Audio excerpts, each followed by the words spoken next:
Technology, diversity, wine, the redwoods, and everything in between. Welcome to the Northern California Bay Area, and one show takes you inside the real estate that makes it all happen. This is By the Bay.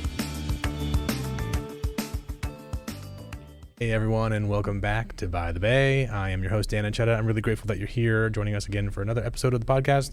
And if you haven't already, please subscribe on Apple Podcasts and Spotify, and check us out on YouTube.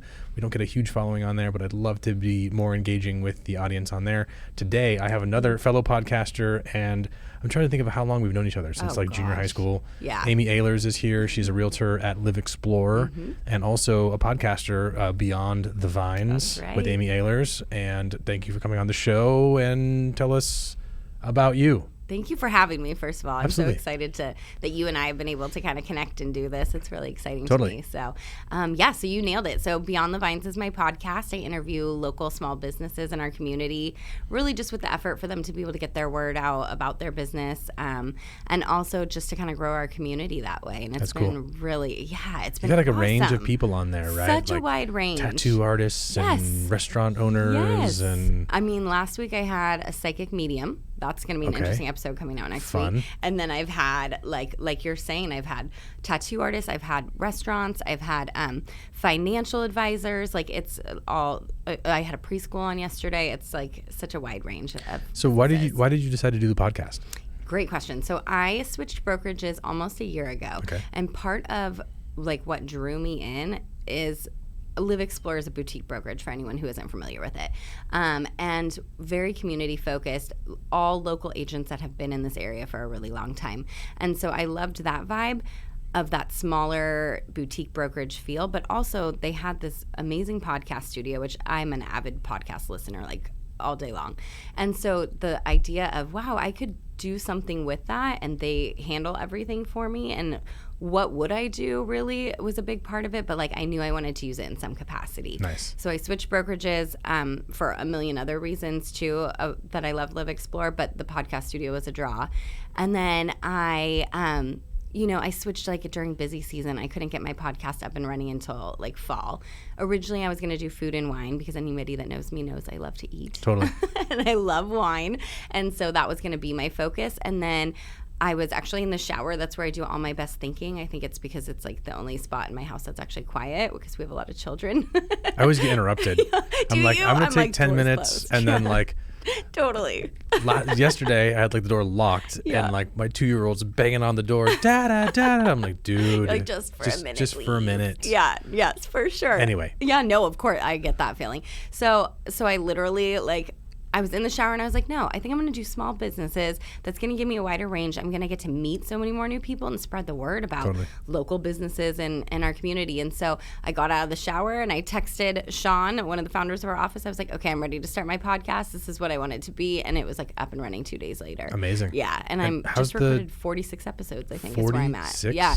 Might be 47, somewhere in that range. That's a ton. That's a lot of episodes. And how long, when did you start? Last September, so not even. Oh my God. That's like 2 a week. It's like 2 to 3 a week. Yeah. Yeah. That's a lot. It's a I lot. was doing 1 a week for a year. Yeah. 1 a week for a sort of 52 straight episodes. Yep. And I was so burnt. Yes. And like I've been coming out with content way less frequently. Like I don't remember the last time. I think I actually recorded a podcast that I didn't ever publish. I need to do that. Sorry, Sean, for not. Anyway, I'll put that one out before this one. So that will be out when this gets released. By the time this episode I think yes, I'll probably do like back-to-back days. But it takes a lot of effort, and to have like good interviews and to be thoughtful about it and not just be repeating the same questions over and over again and actually make it engaging. It actually takes a lot of like emotional labor to put into that. Does. I'm sometimes after that, I'm just beat. I'm like, I gotta go take a walk. That's funny. I'm the same. Yeah. It's a lot because you're wanting to entertain. You're also trying to have an engaging conversation. And what people don't realize is that like this is one take. Yep. Right. We don't stop and go like, hey, let's try that again. You know, we just kind of rattle it off, and there's no dead air, and you just kind of chain things. It takes some practice. Yep. So. Well, and I think because I'm doing businesses, I want to bring them the best spotlight that I can. Yeah. So much goes into that, just preparing for it, and then, having them in there and staying engaged the whole time. But I went out for a glass of wine with a friend yesterday after recording 2 episodes, and I was just drained. Yep. Like I'm trying to hear you, but I've been really focused on 2 other people. Yeah, it takes a lot. Yeah. It's like in our profession, I spent a lot of time, do this morning first thing, hadn't finished my first cup of coffee yet. Yep. And I had done a buyer consultation. Yep. And it's a very complex situation, and I'm trying to engage with the couple, and they have 2 children that are also in the background. And so it's like I'm trying to manage all these things and answer questions and ask engaging questions and make sure that they know that I'm paying attention. And at the end, it's an hour-long phone call, right? 8:30 or 8:15, 9:15. Yep. And it's like, okay, that's a lot.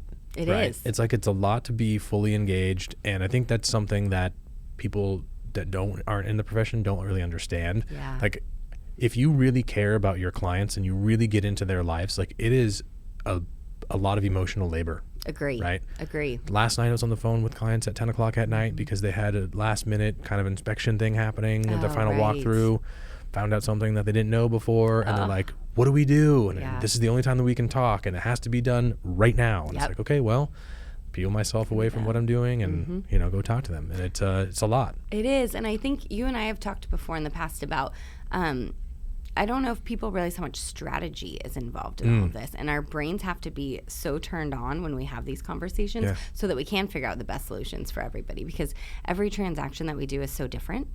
I think that we really have to be able to stay focused, and that's why I drink so much coffee. Well, so it's interesting because you have kids and I have kids, and it's hard because I personally have a hard time switching from problem solving mode at work and going from, I've got today, right, as we're sitting here, I'm thinking of 4 other conversations I have to have later. Yep. And they're all different strategy calls. Yes. One is for a big move up buyer who's going from a $4 million house to an $8 million house. Nice. Okay, how do we move the equity from one to the other? That's a different conversation than the couple I'm talking to later that filed bankruptcy 18 months ago, and I have to help figure out what program is going to work for them and how are they going to relocate from where they are to here. Right. It's a completely different conversation, and it takes so much different skill set to tap into. And then also I have to pick up the kids. Exactly. Right. And I have to be able to switch off and go, okay, put work aside. Yep. I need to ask my 7-year-old, how was recess today? Who did you play with? Tell me about the game that you were playing, and be engaged in that. And it is really, sometimes it's really, really hard to go back and forth and not just be in problem solving mode all the time. Do you have that similar experience? Yes, I do. And I think you and I are both good at, though, taking that little midday break so that we can focus on family for a little bit. I also have the most amazing clients where, unless there's an actual fire that needs to be put out with a deal, I can say, I'm picking up the kids. I'm going to give you a call back at 4:30 after I've had a chance to catch up with them. And I'm so thankful that I have clients that are really good at that, or clients that are getting off work and I'm like, great, I'm making dinner. I'm going to have dinner with my family, get the girls to bed. I will call you at 8:30. You know? I have so that's really interesting that we're on the line there. Yeah. So I have that same conversation, my initial call. Yep. I tell my clients, you have access to me 22 hours a day. There are 2 hours a day that you cannot have access to me unless it's an absolute emergency from 5 to 7. Why? Because we sit down as a family every night. We have dinner together every night at the dinner table. We talk. We share about our days. And then it's dinner, bath, bedtime. After 7, I'll talk to you at 9 o'clock. I'll talk to you at 2 a.m. I'll talk to you at 4 a.m. I'll talk to you any other time. This is really, really important time. Please be respectful of it. And if you're upfront with that, they're like, totally get it. And actually, thank you for telling me, setting the expectation, and good for you for holding that boundary. People, I think most people respect it. And honestly, where I'm at now in my career, if you don't respect that and you think that I should be available to you every single moment of the day, then maybe we're not the right not fit. a good fit. And that's okay, right? So anyway. I completely agree. And I think people understand too, because I know real estate tends to be 24/7, but we are human. You wouldn't call your dentist at, dinner time, but it's I think people understand it now. I think people respect that boundary. Yeah. And the respect that we have families. And and the balance is interesting. Yeah, it's sure is. Yes. Yeah. Anyway, sure is. so the podcast sounds like it's going great. Your real estate career. We had coffee a few years ago when you were working as an assistant or a junior. I was a buyer's agent on a team. Right? Yep. And you were kind of debating this, should I go totally independent and do my own thing? And you were really kind of hesitant. So talk to me about that leap going from the buyer's agent learning and to now fully actualizing your real estate career? Right. I was on an amazing team. Still love the people I was on that team with. I was the buyer's agent. Eventually, our team kind of shifted a little bit, and then I was able to do listings as well, which was great because I got some training on that. And then the team ended up dissolving, which was at first like a kind of panic moment, like, okay, can I do this all on my own without a team, and balance that family life and everything. And then it ended up being a really good thing for me. I love being a solo agent. I love being able to kind of do things the way that I would do them, do my own systems, do my own marketing.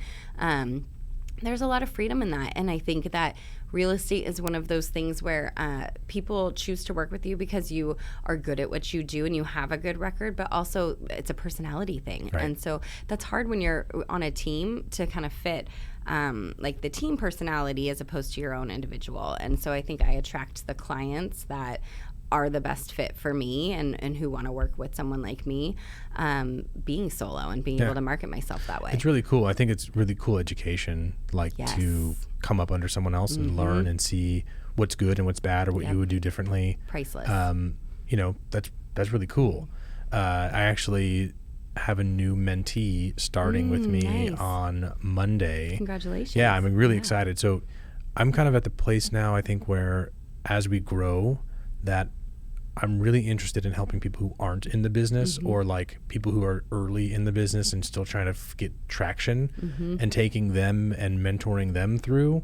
That is really fulfilling for me. Yeah. Right? Yep. So like that team, I understand the desire of having being the mentor and also the value of being the mentee. Right? For sure. Yeah. I learned so much. And I think too, on the mentor side and like bringing someone into your team, sometimes in real estate there can be like some bad habits, right? And so if you're starting fresh with somebody, you can teach them the really like honest, good, transparent way to do business, which is how you operate. It's nice to be able to kind of start fresh for that reason. I think that's what it is. So like Aaliyah, obviously, you know Aaliyah. Look at her now. I know. Shout out Aaliyah Hansen. She's amazing. Crushing it. Yes, crushing it. And she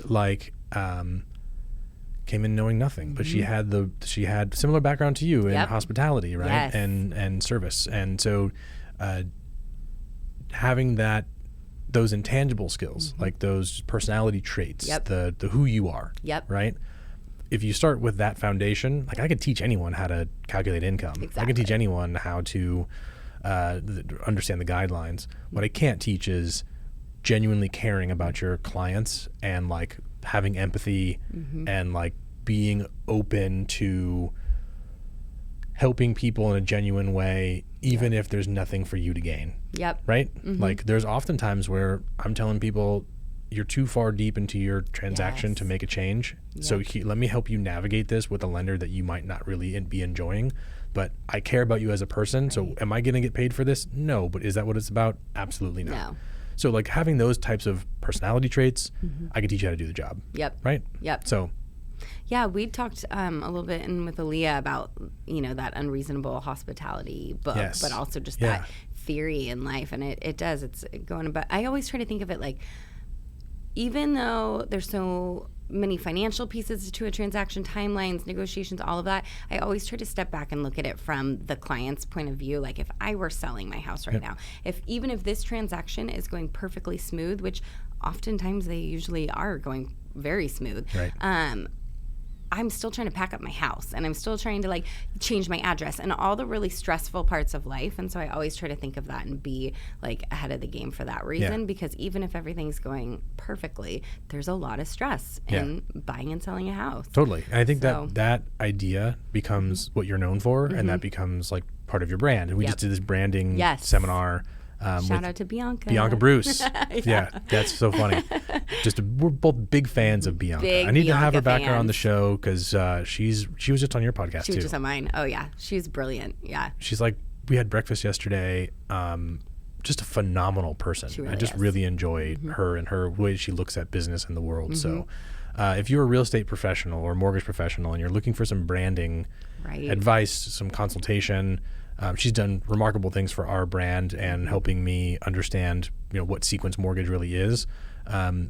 So if you're looking for that, definitely reach out to Bianca. Yeah. She's really fantastic. So she is. And I don't know, I'm always so fascinated by her brain. Like, I feel like it's never turned off, and the things that she thinks of, she is so intentional and focused on who she's listening to, and it blows my mind. She thinks like a chess player. Yes. She is not anticipating. She already knows what your next move is. Yep. She's thinking about 5 moves down the board. And that is a rare thing. Well, I should say most people who are able to think that way don't know how to articulate it. And she has the unique thing where she can think 5 or 6 steps ahead, but also be able to be with you in the present moment and articulate the whys and hows 100% in that moment. I think I just made a commercial for did. her. I think we need to make sure she hears this podcast. I know. I'm sure she listens to every single one. I'm sure she does, and I'm sure she's taking notes. Bianca, if you hear me, I know you've got your napkin and your pen, like taking notes on this episode. The napkin and the pen. The napkin and the pen, and it's probably fully loaded. She is incredible. Yes, she is incredible. Totally. So, yeah, the branding thing was really cool. So we just did a 3-part seminar, and if I'm speaking candidly, I wish that there was more attendance. I think this is one of those things where real estate professionals don't take advantage of all the resources that are available to them. Yep. And we continue to offer and offer and offer. And if I could change one thing about the industry, I think it would be that overall people would take opportunities to like network and learn and like to spend the time working on their business instead of working in their business. And I know everyone's super busy and it's hard because you've got appointments and things come up. But man, I think there's a missed opportunity for a lot of folks out there to like up their skill level and like gain new and relevant skills. That would, it's an hour out of your day or a couple hours out of your day or whatever. But the return, I think, is really, really powerful. Agree.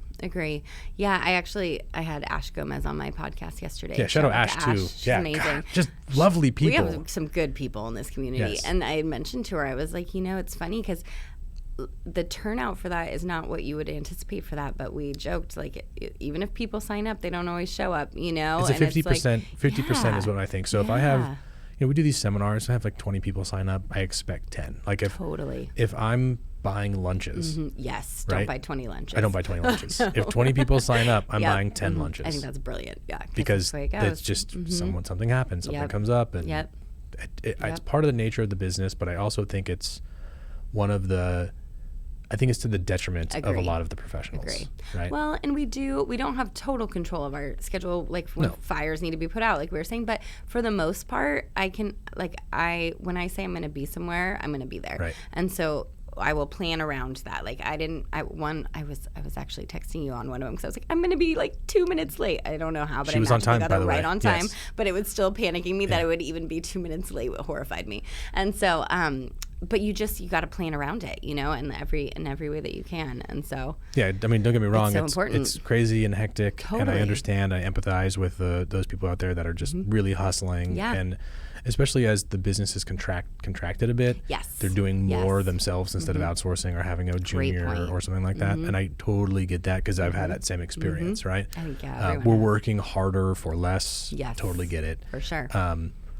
But that would be my one wish is that people would take advantage of those educational opportunities because we really can help you learn and grow and at the end either make more money or make the same amount of money in less time. Right. Exactly. Which is kind of looking at the long-term big picture. It's like making these things a priority. Yeah, totally. Yeah.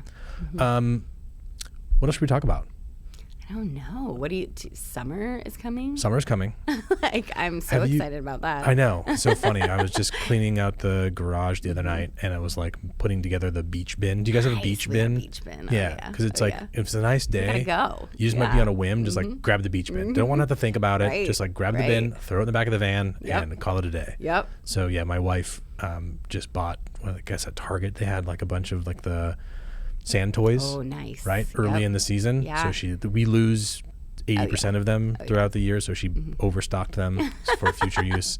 I love it. So I'm excited about that. Do you guys do anything fun? So we have a site up at Blue Lake, and so that is like our go-to. I've never been there. Oh, you have to come. You can come with us sometime. People are like, yeah. Blue Lake. It's so yeah. great. And then like, do you go to this place? And I'm like, I've never been there. Well, it's so nice for us because we have a permanent campsite with a trailer. So we keep the trailer fully stocked, like all our sunscreen, all our like shower stuff, like nice. Not the kids' clothes because we bring them home to wash them. So the only thing we need to pack when we go up there is clothes. Everyone pack a bag. And Everyone just go. Throw your stuff in a bag. I don't even let them bring, like they originally used to bring like suitcases and stuff. I'm like, no, throw it in a packing cube, and then you can, because we've got storage once we're in the trailer, and you just throw it in the drawer.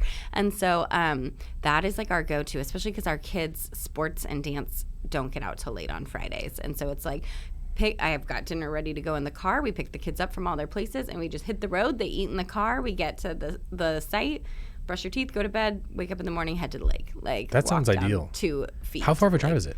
Like an hour and 20 minutes. It's not bad. That's not. No. So what do you? So I've even left and shown houses and gone back. So where?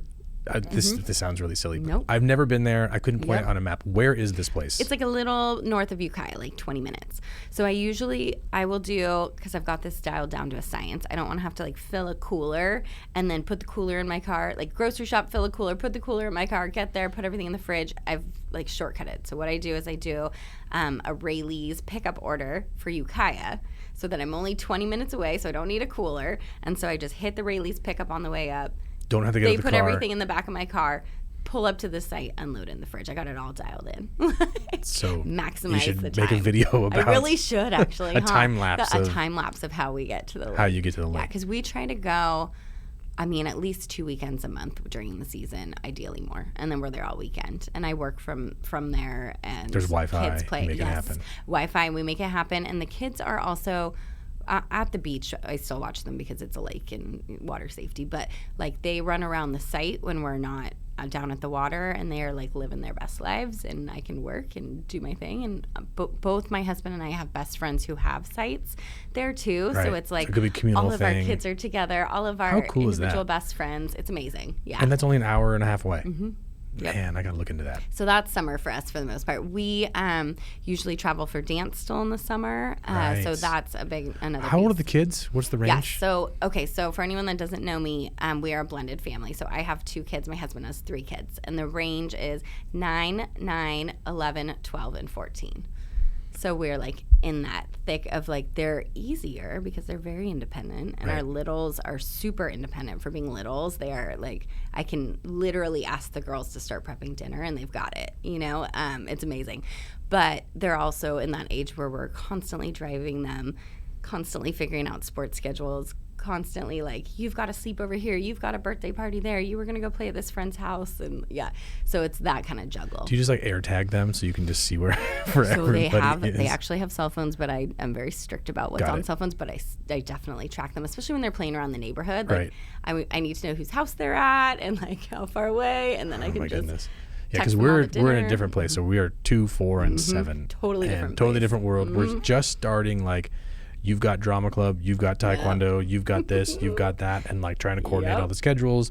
And my wife and I are like, okay, let's look at the calendars. We've got the family calendar. Okay, who's doing this thing? Who's doing this thing? And coordinating all the chaos.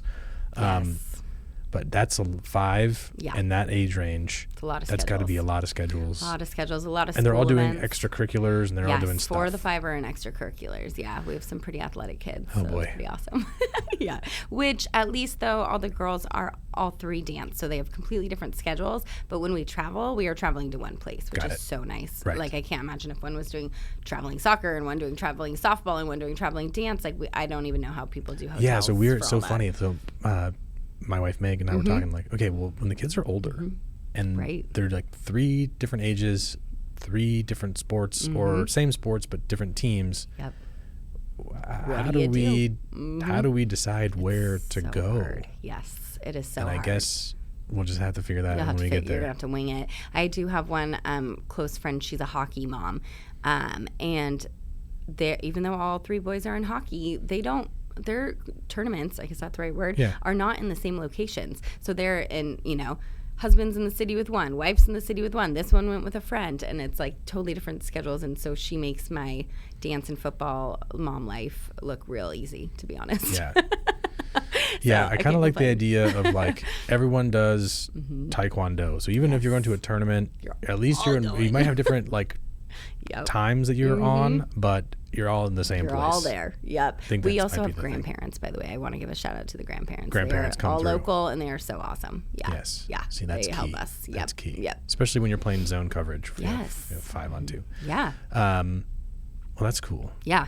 So That's exciting. Sounds like a really exciting summer. it is. We have a really our group is really fun. Our kids are just like, they've always been really fun, even when they were little, and they all get along really well. And we just have like a good, fun group at our house. So it's loud at our house, but it's really fun. Seems like movie night would be a Movie good night's time. very fun. It's a And we lot have of a popcorn. massive couch, Yeah. and then our dog takes up she's not that big, but she stretches way out and takes up a big chunk of it, and like she just moves from person to person and stretches out. Love it. Yeah. Well, it sounds like you're really like living it, and your business is doing great. The podcast is doing great. Thank Family you. is great. It's like you're doing the thing. Thank you. I am feeling. I feel like it's always a balance, but like I feel very fortunate. Good. For all of it. So, and same right back at you. You're all the things. Man, it's a lot to manage. I was driving in talking to one of my loan officers up in Oregon, and he's like, "How you doing, man?" I was like, "I'm great. Like life is great, but I got to tell you, it's like chaos. It's fun chaos. It's fun chaos. It's organized chaos. Wonderful, and I love every minute of it. Yep. But it's just like, by the end of the day, I'm done. Yeah. Like I just pass out. I'm done with it. Yep, Yeah, for sure. Which is good. I think that's It a good is sign good. of a life well lived. It is good. And I will say, like, tomorrow, our whole family is looking forward to tomorrow. Not that we have anything super exciting planned. That's, like, the reason why we're all looking forward to tomorrow. Because we have nothing for, like, the first half of Saturday. And it's going to be, like, pajamas and coffee and couch. And it's going to be raining, which is horrible, but that's okay. I know. We had a day like that last weekend where I told the kids, I was like, got them all up. And I was like, usually it's like the morning routine. Make your bed, get dressed, put your pajamas in the hamper and kind of do the thing. Sorry, there's things popping up at me. It's my wife reminding me that there's a dentist appointment today for one of the kids that I totally remembered. He remembered it. I totally remembered. It was totally on my calendar. Totally. So that morning routine, I went in the rooms and I was like, look, listen up. Everyone's staying in their pajamas. Yep. We're having pancakes. We're watching a new movie. Like, we're just hanging out and we're going to sit on the couch and that's all we're doing today. And they're like, yes. And I'm like, so yeah. So good. So great for kids to have a bunch of activities. Great for them to have nothing. Yes. And there's a balance there. Yes. So cool. Yeah. How's business is going great. You're selling lots of houses and I see your activity that you're out there making it all happen. Where are your buyers coming from? Great question. I have more local buyers right now. Yeah. I will say, though, I have one coming from Southern California, but everyone else is pretty local. I do have, like, one of my listings right now, she is moving more north. So I'm still seeing some movement from different areas into different areas. But first-time home buyers you're seeing? I do have a couple first-time home buyers, yes. It's a little harder right now for them, but we are definitely – I'm always trying to educate a little bit on those steps. I always kind of look back on my first time buying a home and, like, it's hard to wrap your brain around. And I remember this feeling like I had this beautiful condo that I rented that was new construction. It was gorgeous. And the house I bought was, like, literally covered in graffiti. And so it sometimes feels like that step down. But then that step down is what gets you to your next step up. Because if I hadn't bought that house, I would not be living in the house I live in now. It's probably the best financial decision that you made, even though it was hard. It was hard. It was hard to move to, like, I loved my first house, but it was rough. And so, like, trying to remind myself of that so that I can remind them it does feel rough, but that's how you make that leap. I tell that story similarly, where it's like when we bought our house, we were stressed. Like, how are we going to make this payment? Right. Like, this is impossible. And they're like, you're really going to give me all this money? Like, are you serious? Like, I'm not responsible enough for this. I'm like 20 something. Yeah. Seriously. And it turns out that will go down as the very best investment that I ever made for the return that we now we still own that house. It's a rental, and that's awesome. We've so I think one of the cool things is that when I'm talking to clients and they're like freaked out, it's like, dude, I've been there. Like I was that person. I could tell you my story, and here's how it turned out for me. Not that your experience is going to be exactly the same, because the factors are different, but everyone's freaked out. Yeah. Like if you're not freaked out when you're big taking on purchase. like a huge amount of debt, like we got to talk. We have other things we need to discuss. But, you should feel a little freaked out. It should be a little scary. But then it's our job to give you the confidence and to give you the information that you need to be at peace with this decision, so you don't feel buyer's remorse, which is totally normal, right? And you go through those stages, have a conversation. But I definitely think that's what sets people apart, is when you can like go, hey, I know this is really scary. Yep. Right? Yep. Let's have a conversation about it, and let's normalize that this experience is hard. Yep. Right? And I agree. let's make it palatable for you. So I think that's, we talked about that in the branding thing, and it sounds like you're right there doing that exact same thing, and that's probably why you're finding disproportionate success, right? You are doing more transactions than other people. Thank you. I think it's probably to do with that. I think if we were really to dig into it, it's you're connecting and spending time to really show your clients that you care about them. And before people do anything, they want to know that you care. Thank you. Right? I appreciate that. Yeah. Yep, for sure. For sure. Yeah. I like the matchmaking piece too. I feel like people forget about that. Like, not everything, actually a lot of my sales last year were off market, and the year before as well, because I like connecting the dots and kind of finding. So tell me about, I know a little bit about rough. that. So I like the off market thing where you're like, I know of these needs that exist. Yep. I'm going to find it. I'm going to find how all these fit together. So give us a story about that. Yeah, one of them, I won't say which property because it's still like, it was like a little bit more of a private sale. Sure. So I won't say which property, but I did have one last year that was just so rewarding. It had been on the market and it didn't sell. They took it off. It wasn't with me. It was with a different agent. Their agent was awesome. It just didn't sell. And so then it came up that they were still looking to move. At that moment, I had a buyer that was the right fit. I went and saw it. I was like, and previewed it for them. I'm like, this is so good for them. I ended up meeting them at the property. They were like, yes, this is literally what we've been looking for this whole time. Just total matchmaking perfection.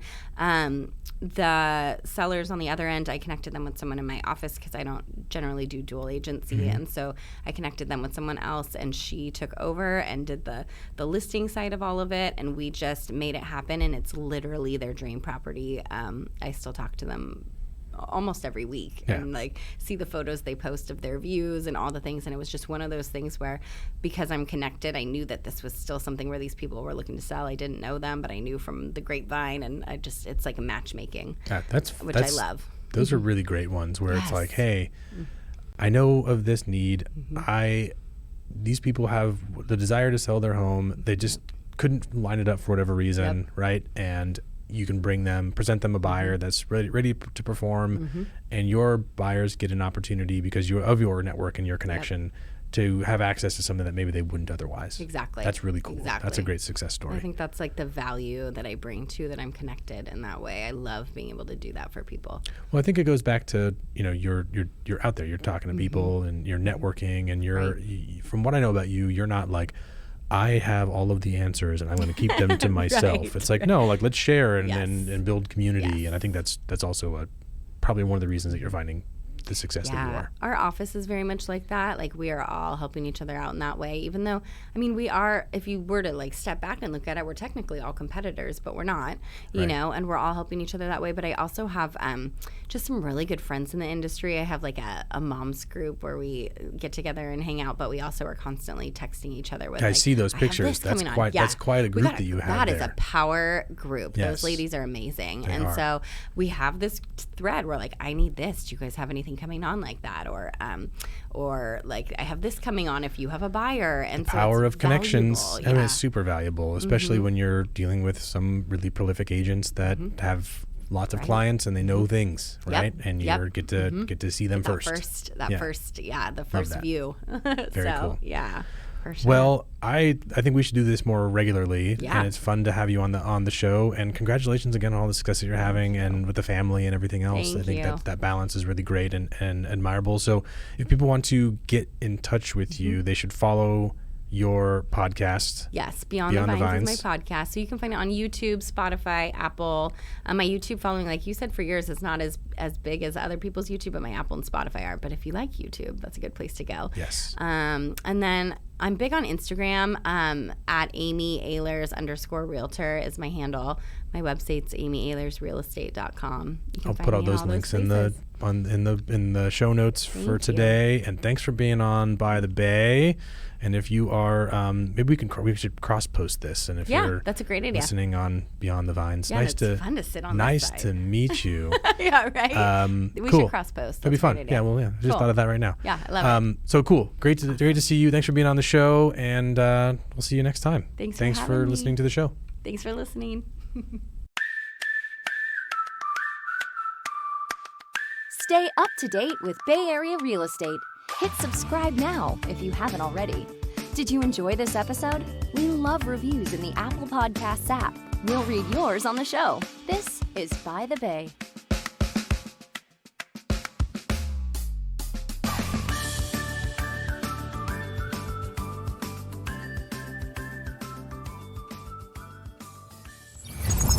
Landing Ear Media.